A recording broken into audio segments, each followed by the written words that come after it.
Thank you very much, Mr Speaker. My question is to the Prime Minister.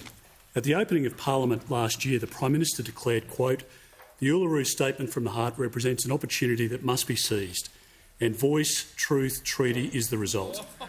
On 19 July, the Prime Minister told 2GB's Ben Fordham that it was not natural to assume treaty would follow the voice and stated, and I quote, "This is not about treaty," and he said that 4 times. Was the Prime Minister being truthful at the opening of Parliament or on 2GB? Order. Order. Members on my left will cease interjecting. The member for Deakin and the member for Moreton will cease interjecting. The Leader of the Opposition was heard in silence. So will the Prime Minister. He has the call. I thank the Leader of the Opposition for his question, and he should know, as a member of the Queensland LNP, that the Queensland LNP and the Queensland Government have advanced legislation in Queensland that the Queensland LNP, of which he is a prominent member of, voted for on the matter in which he answers. Order. That's just members on my left. But what is actually before the Australian people is a very clear proposition, of recognition of Aboriginal and Torres Strait Islander peoples in Australia's constitution as our First Peoples. And what is also before the Australian people is listening to Aboriginal and Torres Strait Islander people in order to achieve better results. And he doesn't have to listen to those on this side of the House. He just has to listen to those behind him. Because the member for Barara had this to say: "It's the status quo that is the biggest danger here. Order. The system is broken.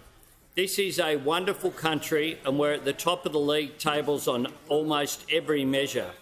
But we've got this gap that hasn't closed despite goodwill and money. Consulting people about the policies and laws that affect them in a formal way, I think, will help." A very constructive contribution from the person.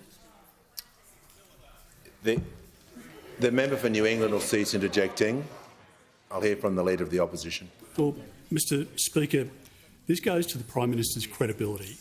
Is he willing to demonstrate to the House where he told the truth and where he didn't, instead of this tricky tap dance? The Leader of the Opposition will resume his seat. The Leader of the House.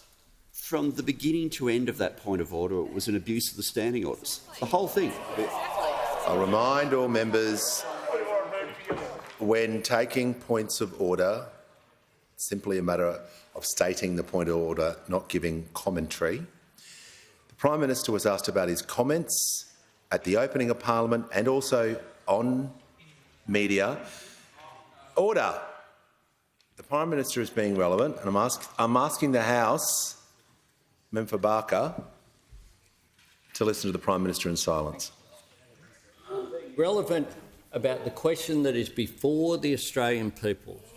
And I say this to those opposite. If you believe that there is something wrong with the question that Australians will actually vote for between October and December this year, then put that case. Put that case. But you are incapable of doing so. So the No campaign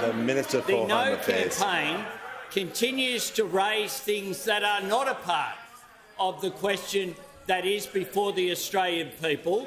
The question that was in legislation that the Leader of the Opposition sat over here and voted for it to be put to the Australian people.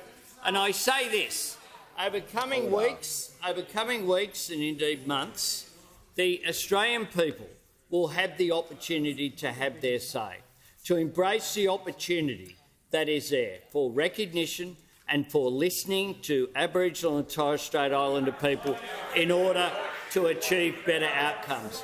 I say, if not now, when? We need to embrace this opportunity to enlarge our nation by voting yes.